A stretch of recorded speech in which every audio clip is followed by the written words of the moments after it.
Does God want a separation of church and state? Should Christians be voting biblical principles? Does it really matter who you vote for? Join Pastor Jerry Cook as he endeavors to answer these and many other questions over the next hour on Politics in the Pulpit.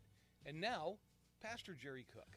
Good afternoon and welcome to Politics in the Pulpit here on your hometown station. It is a windy day in Southern California. In fact, it is so windy, I feel like Democrats are just kind of flying away. Yes, I got to be careful about gloating in terms of the fabulous day that the president as well as Republicans had yesterday. I'll be honest with you, I did not expect what we saw last night and what we continue to see today. Yes, I cautiously optimistically started watching the returns relatively early yesterday. And kind of felt like by 7:30 or a quarter to 8, I felt like, yeah, I'd much rather be on Team Trump than on Team Kamala. And so I want to talk to somebody right now that I think will give a great perspective and, if you will bring in for us into perspective just how dynamic and just how overwhelming yesterday's victory indeed was. On the line with us is Jennifer Oliver O'Connell. She, of course, is a Red State contributor, opinion writer at 1819 News, and, of course, no stranger to us here at Politics and the Pulpit. Jennifer, how are you?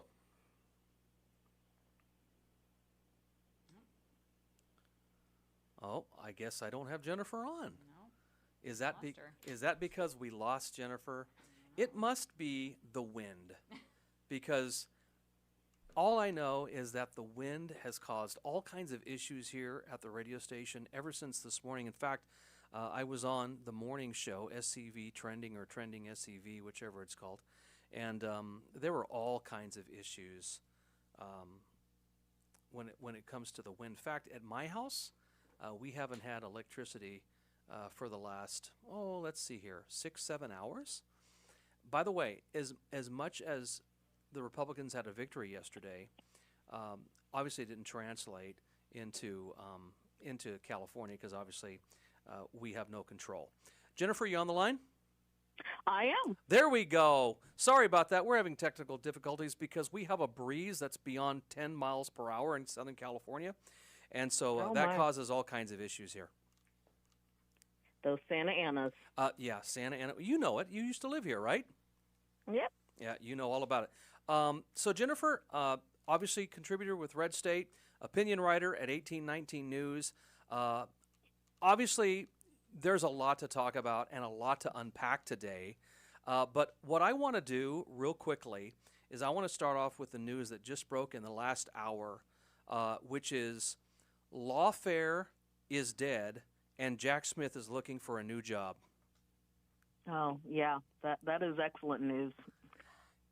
And what do you make of that? That the Department of Justice basically says to Jack Smith, all right, Trump is essentially the president-elect. He's going to be the sitting president, and we don't go after sitting presidents. Yeah. I mean, basically, it shows what a farce the whole thing was, that they could just, let's drop it. And two, they really do know that he's serious, that the jig is up, and really all of them are probably going to be looking for jobs soon.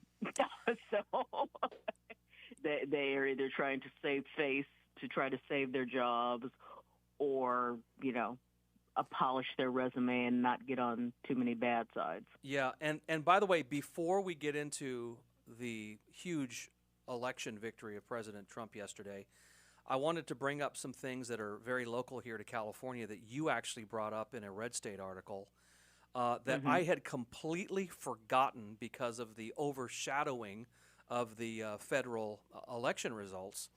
But yesterday was also a recall up in the Bay Area of Oakland Mayor Shang Tao. and DA Pamela Price. And it seems as if even Oakland and the Bay Area have some common sense people there.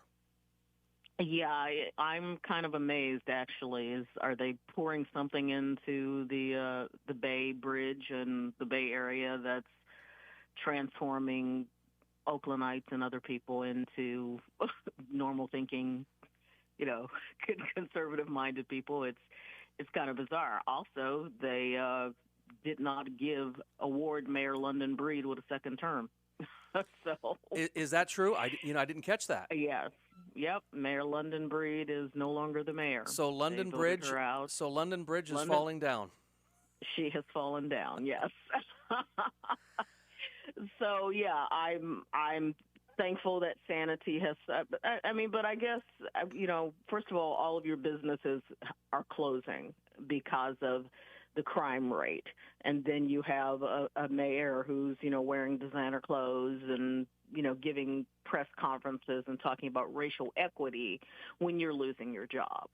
Yeah. So it's inevitable that even the Oaklandites and the Bay people are very much fed up with this and said bye Felicia to her, said bye Felicia to Pamela Price, because again, the elites don't have to pay for these sins. The people that have to pay for these lovely policies are the poor, the disenfranchised, or just the average worker who they live where they live because they can't afford to live in what is that hill in Montecito, or not Montecito, but it's an M word, San Marino or whatever it's called up there. They can't afford to live. The other thing that's interesting too, Jennifer, we're speaking with Jennifer Oliver O'Connell, with contributor to Red State, as well as the opinion writer with 1819 News. These recalls were decisive. They weren't just like a point or two, and not just with DA Pamela Price up in the northern part of California, but down here in Southern California, George Gascon got his rear end handed to him by almost a 2-to-1 vote. Majorly. I mean, 70-something%, and they still aren't done counting. I think they still got 20% of the vote left. But yeah, 70% basically said you got to go. We do not want you anymore. You are ruining our lives and destroying small business. I mean, because again, people are losing work. People cannot safely walk down the street. And also just, the stuff like the personal services, having to ask to get a tube of toothpaste from behind the counter. I mean, just the quality of life for everybody went downhill. I was just talking to Jennifer. I was just talking to one of my cousins about 2-3 hours ago on the phone, and I told him he lives down in Glendora, right off the 210 freeway, if you're familiar with that area geographically. Yeah. And I told him, I says, the way we're going to gauge in Southern California when crime is down is when we can walk into a Walmart or walk into a Target and actually grab our own deodorant stick. Yeah. Instead of asking for someone to help us with a key and a lock, and they grab it for us by putting it into a little plastic box, and we carry that over and have it paid for. Yeah. It's a waste. It's inefficient, as well as just it's inhumane. Yeah. There's no humanity to that.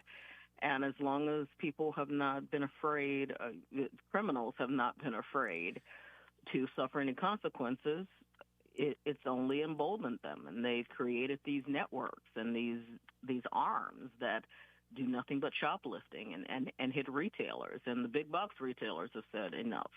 And, of course, the smaller businesses, they have no recourse. And I think what is also amazing and sad is that particularly in the Bay Area, they criminalize the small business. They're just like, well, you got to come up with your own security. So it sucks to be you. Nothing we can do about it. There was one particular area, I think the Castro district, that basically was saying, well, we're going to withhold taxes if you don't help us out. I mean, it shouldn't have to come to that. Once again, if it's supposed to be about the will of the people and it's supposed to be about quality of life and I'm paying taxes for you to do that, then something needs to be done. Absolutely. And one of the things I noticed as well, and you brought this up in your Red State article, is that those who voted George Gascon out and voted Nathan Hochman in by that 2-1 vote seem to also vote very overwhelmingly for Proposition 36, which makes amendments and makes Prop 47 a little better with almost a 2/3 vote. I mean, in California, when we vote anything over 50%, that's amazing. But if it's 2/3 or over, that is a mandate. And so Nathan Hochman has a mandate from the state of California, from the county of Los Angeles, to actually do something. He does indeed. And he better snap to it, because I think the patience of most people, particularly those in Los Angeles County, who are overwhelmingly red, I mean, except for Los Angeles City and a few areas, Los Angeles County is pretty much red. So he's got a mandate to get it done and get it done quickly and start criminalizing criminals and giving tough sentences, and also restore some justice back to the victims. Gascon not only, reduced crime or reduced penalties, but he also got rid of services like attorneys who went with victims to petition for, say it was a murder case, and they went with the victims' families to petition that murderer not get parole, or that their sentence be extended because they've done something else. He got rid of that entire program for attorneys to be there to support the families. He got rid of so much that was for the help and the aid of the victims. He just didn't care. He was callous. So just before the show started, Jennifer, Kamala Harris came out and conceded the election to Donald Trump. I did not get to watch any of it nor read any of the transcript. I understand you got to watch a little bit of it. What was your feeling as she was giving that concession speech? It was basically she took whatever were good sound bites from her 5 million, however many stump speeches she gave, and it was the same. It was warmed over pablum. That's the impression. She changed a few words, inserted, we must accept this election here, blah blah blah blah. She did not wish Trump well whatsoever. I don't even think she mentioned his name. She didn't. She didn't mention his name once. Again, that's the nature of I'm dismissing you when you can't even mention someone's name in a positive light. well, maybe Trump ought to start singing some Destiny's Child and say my name, say my name. I thought maybe you'd enjoy that, Jennifer. That's a good one. Maybe you want to do all the single ladies. I don't know, whatever. Nevertheless, I want you to think about the postmortem now after yesterday. Before we actually delve into the postmortem, at least what the Democrats need to do to kind of clean up their act and maybe get back into the game here in about 4 years, if they want to. Jennifer, what was your takeaway from the scope of Trump's win, in the sense that he won Texas by over 10? I think it's somewhere around 13 points right now. He won Florida by into the double digits, I think 11 or 12. He kept Kamala's numbers down in places like New Jersey, which I think she ultimately won it by maybe 5 points. Same thing in Minnesota, 3.5 point win, and yet in Minnesota, Tim Walz is the governor. So what do you make of the scope of this? The scope of it is Trump actually spoke. He didn't, even though he paid attention to coalitions, and he paid good attention to the coalitions that he needed to pull in, he came from the perspective of we are all Americans. And I think he actually said that last night in his acceptance speech. We're all Americans. It's about the life and the thriving of America so that we can all thrive. And it was Kamala Harris that wanted to make it a faction thing. a black thing, what's between your legs, as opposed to what's between your ears, and carcass worship. You're this coalition, you're that coalition. She made it about that. And she got negative and she got targeted, yet she did not bring any policies or any relief to, had she come up with any decent policies and decent initiatives, she probably would have gotten maybe a little bit more. But she didn't. She pretty much blew off everybody.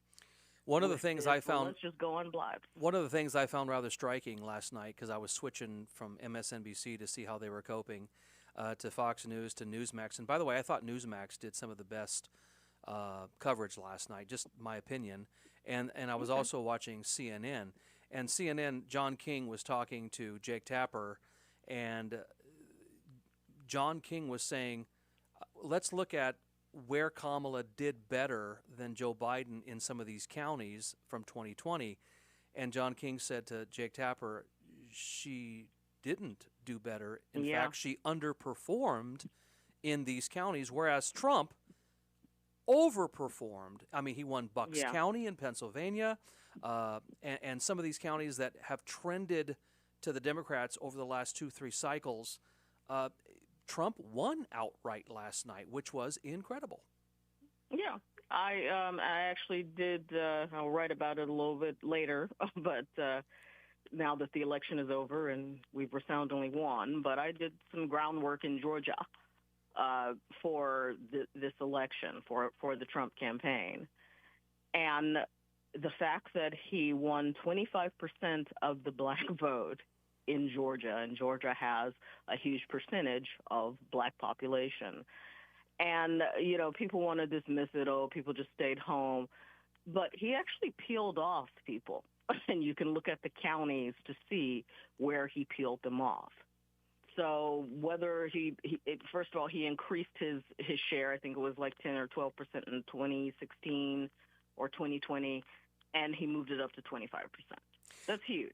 Do you think that's tremendous? Do you think one of the reasons for the Democrats' abysmal failure and shortcoming last night, and I was just speaking to our board operator here just before the show came on, do you believe that the Democrats have gone so far left in some of their cultural warrior stuff that, for instance, why would any politician feel it's in their best interest to fight for biological males to be in girls' sports, or why would we encourage hormone blockers for kids? Why would we encourage any politician encourage a tallywhacker being cut off or whatever the case might be?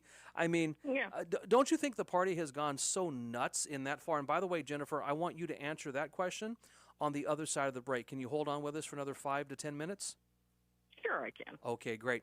You're listening to Politics in the Pulpit here with your holy host, Pastor Jerry Cook. And, of course, we're talking to Jennifer Oliver O'Connell with Red State, and, of course, opinion writer with 1819 News as well.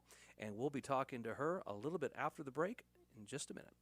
All right, we're back here with Politics in the Pulpit here on your hometown station. Thanks for tuning in. This is your holy host, Pastor Jerry Cook.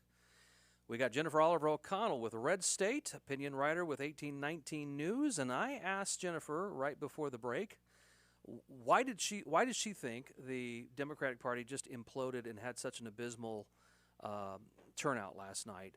Is it because the Democratic Party has embraced this woke agenda so much, where the transgender topics and biological boys playing with biological girls in sports, but yet we're supposed to pretend that they're biologically not boys?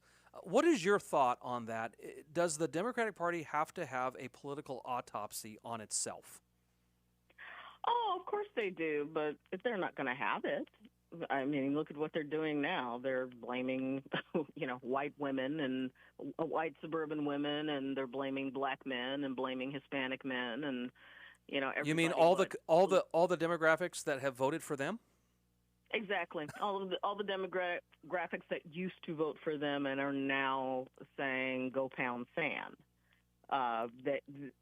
And really, it's like they focused in on this agenda for whatever reason, like you said, mutilating children and putting boys into girls' sports and gender reassignment and LGBTQ. And they forgot that, hey, you have a whole voting bloc that you're ignoring. And frankly, that is concerned about inflation, concerned about their work, concerned about crime and this influx of illegals. They totally wanted to, again, painting it as, well, this is just racist and we need to embrace everybody. The fact that she could not even, one, say Laken Riley's or Jocelyn Nungare's name, and the fact that she could not genuinely apologize and reach out to either of those families was very telling and affected a whole lot of people. Bill Malugin on Fox News made this terrific point about an entire county that's nothing but a Hispanic county near the border in Texas who voted overwhelmingly for Trump. And he said the border matters. The fact that they can't have their land, they have to fight crime, they're having these people overrun our system, that matters to people. And people voted because it does matter to them. They want secure borders. They want what they work hard for and earn to matter and to be passed on to their children, not eaten away by a social network of people that they want to socially engineer and bring in voters. So all of that, they were focused on their agenda as opposed to the actual constituents that they still did have, and that tanked them. I'd like your take on this, Jennifer, because last night as I was watching MSNBC and watching some of the Cope Fest that they were doing, especially this morning with Morning Joe and Mika Brzezinski, it was fun to watch, and I hate to say that, but it just was. Here is a man, Donald H. Trump, who, love him or like him, love him or loathe him, frankly, he was demonized. He was called racist. He was called Hitler. His followers are called Nazis.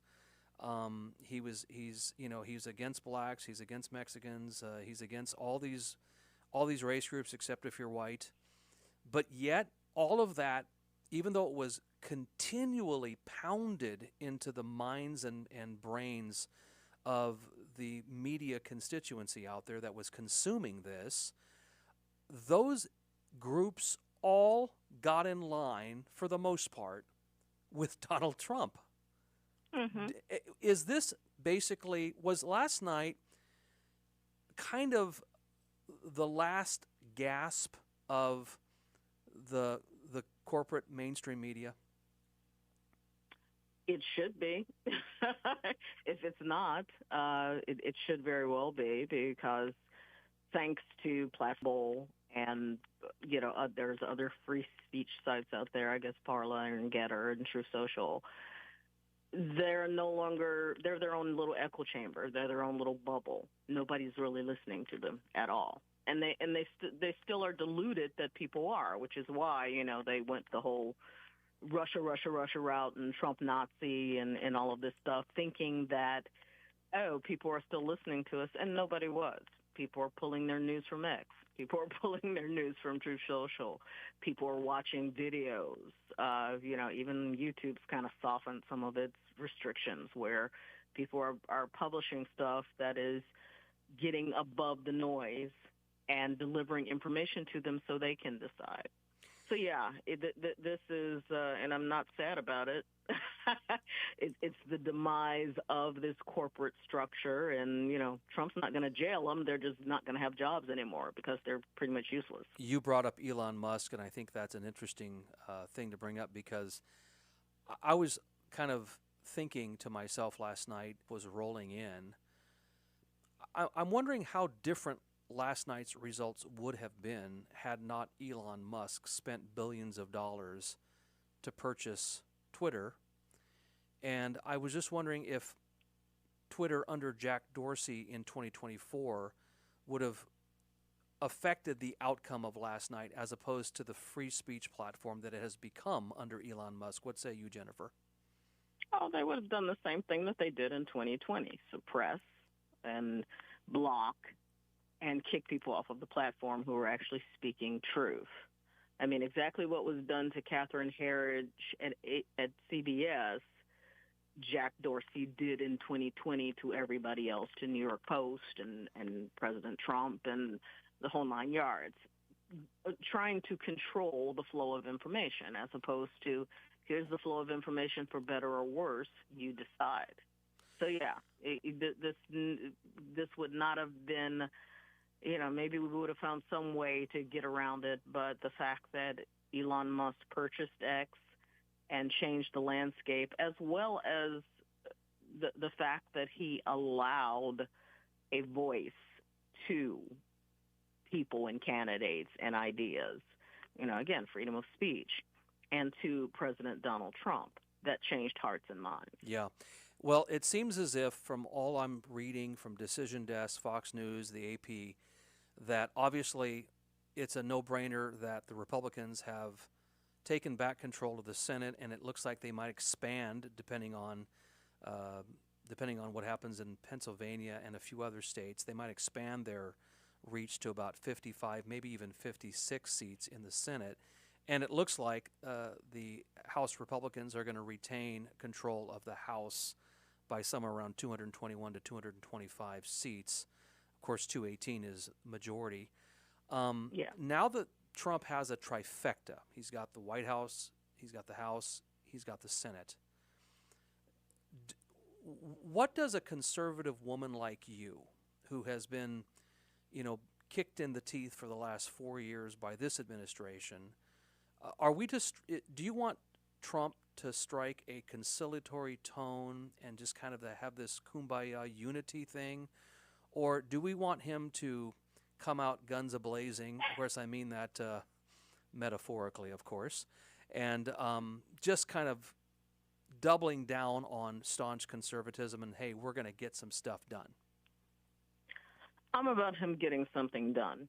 And I think that's what he's about as well. He understands that this is definitely his last years in office, the last 4 years. He's got to, one, set a tone, and two, set a direction for the Republican Party, for the MAGA movement for the next, 15, 20 years or so. I'm heartened that he will be the one, thank God, that will be appointing any future justices should Clarence Thomas or Alito decide to retire, which there have been rumors and whispers that they would, that he is the one that is going to appoint the justices. So the Supreme Court is set for a good long time. But, what's been kicking me in the teeth has been, obviously, with the fight in California with AB 5 and other things, the regulatory end, the overreach to small businesses and people like me who are entrepreneurs and solopreneurs and independent professionals. And, boy, to see government clean that up, to get rid of it, to see that all tossed out or severely limited and reformed, that I would cheer on for sure. If he gets that done within that 4-year space, that's going to make a huge difference to so many lives, to not be restricted in your freedom to earn and to take care of your family and to see a reward for your labor. Two more things before we let you go. We're talking to Jennifer Oliver O'Connell with Red State and, of course, opinion writer with 1819 News. One of the things that I looked at last night as an indicator of Trump's win being a positive for not only us here in the United States, but of course globally, was just how the markets reacted to his win. The Dow Jones today went up 3.5 points, 1,400 at its highest today, and I think closed just under that. And it seems like Bitcoin and other global markets out there are responding positively. So what say you about just the reaction of the Dow Jones, the stock markets, and the other global markets out there? I believe it was Charles Payne who said that the markets respond to confidence. And that we have not had a confident administration or a confidence management of our financial realm for, the last 4 years. Trump builds confidence. Trump brought in economic confidence. He focuses in on strength and economic strength. And his policies are going to help build and maintain that. And so the markets are responding accordingly. They're saying, okay, we know where our money's going to end up or what opportunities are going to be open to us, and therefore we can direct accordingly.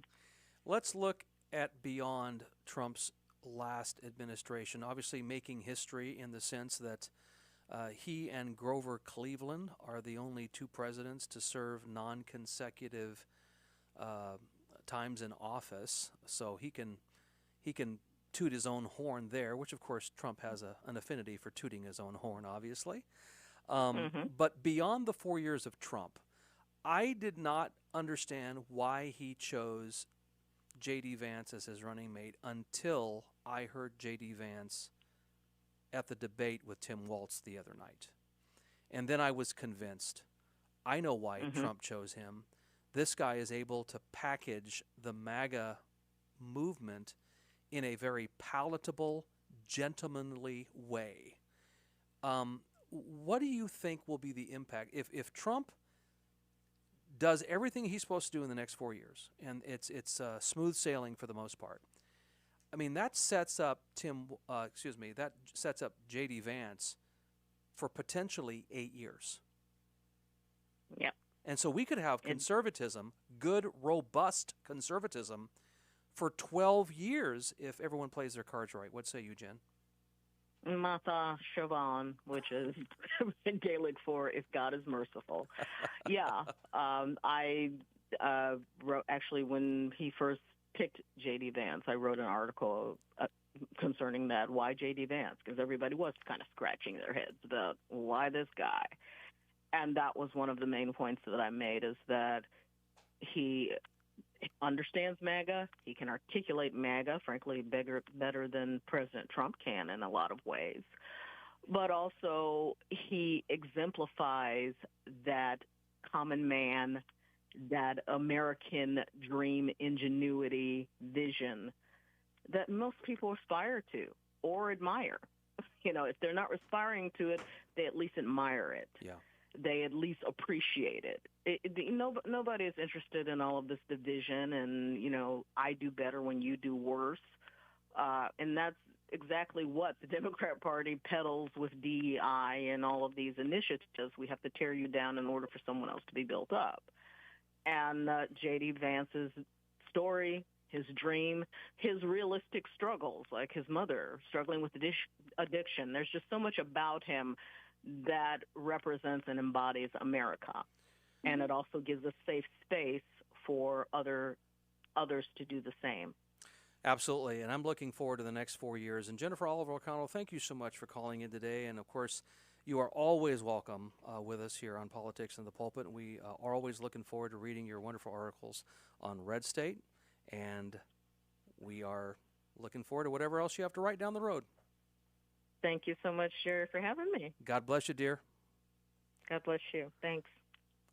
All right, we're switching gears. We got a candidate on that is running for the 40th against Pilar Chavo, my friend Patrick Lee Gibson, who came up a little short last night, but things are trending in the right direction. Patrick Lee, welcome to Politics in the Pulpit. How are you? I'm good, Jerry. Thanks for having me on. I appreciate it. I just looked at the numbers right now. It's 50.1 versus 49.7. Oh, whoa. That's a very significant one. I didn't even see that. I'm looking at it right now via one particular site. I can't mention it because the owners are going to kill me. Of course. It's 50.7 to 49.3, excuse me. Yes, that's what I have. Yeah, okay. and so and after the next drop, who knows where that'll go? But it looks like you're trending in the right direction. How are you feeling, Patrick? I'm feeling confident. It's basically kind of what happened from last time, but this time, it's a lot more closer. Things are a little bit different in the general election. We worked our butts off, man. I'm telling you. We raised as much as we could to fight. It's like a David and Goliath type thing, right? And we ended up raising about 360 some thousand. My opponent raised over 4 million, to put me down so far, and that's pretty pathetic when you have to spend four plus million on somebody who is not even, not there, or, not nowhere close to you, not even an incumbent. And this is where you land, so that means that people are not happy with her. And that's Republicans. That's Republicans and Democrats and independents. Yeah. Thank you. Yeah. But that's it. That's okay. I'll run your campaign from here on out. No worries. I had someone trying to call or whatever, so I had to put them to voicemail. Yeah, you tell them you're talking to Pastor Cook here, and they have to wait. Yeah, that's right. That's exactly right. But yeah, so far so good. I'm like I said, I'm feeling confident. It's sucker's not done yet until it's done. Well, excellent. Patrick, what's next on the agenda before we take a break here? Anything going on with you and your wife and the rest of the candidate? Well, we will be ballot curing. So if you do have a ballot that needs curing, you should get an email from the county registrar's office, or you should receive a letter. Additionally, you may also get a knock on your door to correct your ballot. So there's a few things that are going to happen, and we're going full bore on that. And I think you just put out an Instagram on that, right, Patrick? Yes, sir. Yes, I think I just saw that. Patrick Lee Gibson, we wish you all the best, and I am praying and hoping that you pull this out, because I think we need better representation in the 40th, and I think you're just the man to do it. Thank you, and I agree completely. I'm sure you do. Give my best to Nuni. God bless you, Patrick. Will do. Thank you, Jerry. Take care. You too. All right, when we come back here on Politics in the Pulpit, we're going to have another call in from a local candidate for Hart School Board, Dr. Akash Ahuja. And he's actually ahead in his race. In fact, one of his competitors has already jumped out. And so it's just one more we're waiting for. And the numbers that we crunched seem like it's going in Dr. A's direction. So we'll hear from him when we come back shortly here on Politics in the Pulpit on your hometown station.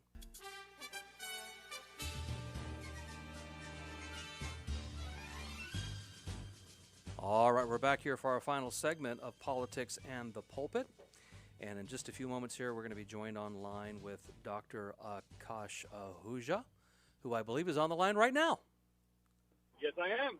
Dr. Akash, we were just looking at the latest numbers, and it looks like you are in a good position. In fact, the incumbent, Linda Storley, who, of course, I know, you know, and is a wonderful woman in a lot of ways, has basically already conceded the race to you. And so how are you feeling?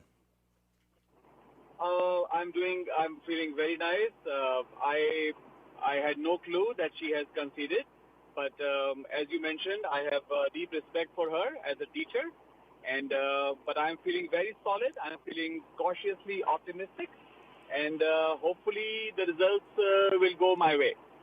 Well, I am going to quickly read exactly what she put here, and I don't know if this is a concession or not, but it just says this. It is time to thank everyone that has been with me and the district for 40 years. Congratulations to Dr. A. That's about as generous a concession as you're going to get. And so, and then it says, thank everyone that voted for me and supported me. Time to congratulate the winner, Dr. A.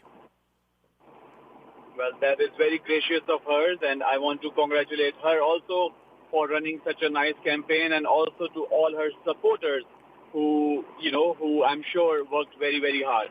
Absolutely. So my best wishes to them also. Absolutely. And, of course, we're just waiting for one more individual to cede the race to you. But as a first-time individual that ever got into higher office, such as the school board, which I believe is a very important seat, by the way, because I believe the number one place that the culture war can be won and fought is in the school board. What was your thought last night when you were looking at the numbers? What was your wife saying? What was the reaction of your kids? give us a little sense of how the Akash family kind of took this all in. Well, my family has stood with me, and they knew how important was it for me to win this race. I'm absolutely privileged. I have shared before that I'm an immigrant from India and came to the United States more than 20 years ago. And it is more than a dream come true for an immigrant to, to settle in a country and where U.S. has given so much to me, and it gives me an opportunity to give it back to the community in the best possible manner. And I also felt that our message was based upon common sense. We want to bring back common sense in the classroom, in the school, and I was so happy that so far it looks like that our message has resonated with the community, and a lot of community members have joined us, and they want to make sure that the way to go forward is to use common sense and to help our kids in the best possible manner so that they can achieve their potential best. Absolutely. Dr. Akash, thank you so much for calling in today. We wish you the best of luck. And again, as I look at the numbers, it looks like things are going to go in a good way for you, and cannot wait to see you at your first board meeting next year.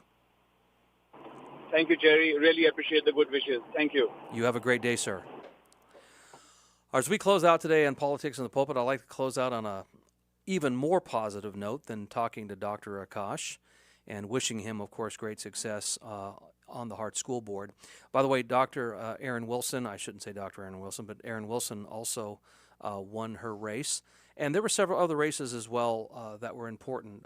If you're local here in Santa Clarita, College of the Canyons is very near and dear to a lot of our hearts. And, of course, it's embroiled right now with a little bit of intrigue and some things going on behind the scenes. But it seems as if, at least as the numbers seem now, that the entire school board, the entire college board is going to be upended, and new leadership is coming in. So it looks like all the incumbents, as of right now, look to be that they're going to be defeated. And all the new faces are going to come in with their fresh perspective. So that's something to watch out for. Again, watch the numbers. They could change because obviously we live in California. As these vote drops happen, those numbers can indeed change. The other thing that I wanted to mention that I thought was a positive is 2 weeks ago I had mentioned in a sermon for our election Sunday, our civic duty Sunday, I had bemoaned that 35 to 40 million evangelical Christians just sit out every election. And I have said that if Christians would just get out and vote in a block, like other groups vote in blocks, that we would always get the candidate we would want for office. But I am pleased to inform folks that a larger portion of the evangelical community came out yesterday. It's not 35 or 40 million, but we're starting to eat into the lethargy that seems to be invasive within a lot of evangelicalism. And so glad that some evangelicals went to the polls yesterday, and whether they agreed with former President Trump or not on every issue, they pulled the lever for him. And so I'm thankful that many of them did. And not only that, I'm thankful that what we saw yesterday come together for now President-elect Donald Trump are a larger contingency of African Americans, Latinos, Asians, and other groups. And again, the irony of all that is that for 9 years, 10 years, the mainstream media has just pummeled into our mind that Donald Trump is a racist and all of his supporters are as well, that we're nothing more than stormtroopers, marching across the country. And then those same groups that were supposed to fraction off from Trump end up coming home and supporting him. So what an absolute indictment of the mainstream corporate media. So thankful for Red State, Town Hall, Real Clear Politics, Breitbart, some of these other news organizations out there that are just bright spots for us out there, so we can get news. And by the way, last night, even though I had credited Newsmax as being the best source for the election returns, and they were really good. I was also watching Red Eagle Politics. I don't know if you guys ever watch this guy, but he's a YouTube guy, and he's great too. Red Eagle Politics. And I watched a lot of his feed last night, starting at 3:30 California time, and he just had a great breakdown of all the counties as they were coming in, and comparing the counties and the trend lines now in 2024 with 2020, and just seeing the surge that Trump was having early on. So it was very clear to me that Trump was going to have a good night really early because of some of the analysis that I saw on Red Eagle Politics. Well, next week, Wednesday, we're working on having Nathan Hochman, the newly elected DA for Los Angeles County, to call in. And Lord willing, we're able to get him to do that next week. And so thank you so much for tuning in to Politics and the Pulpit today on your hometown station. This is your holy host saying thank you for the opportunity to let me just say what I need to say. And we'll catch you next week, same bat time, same bat channel. Take care.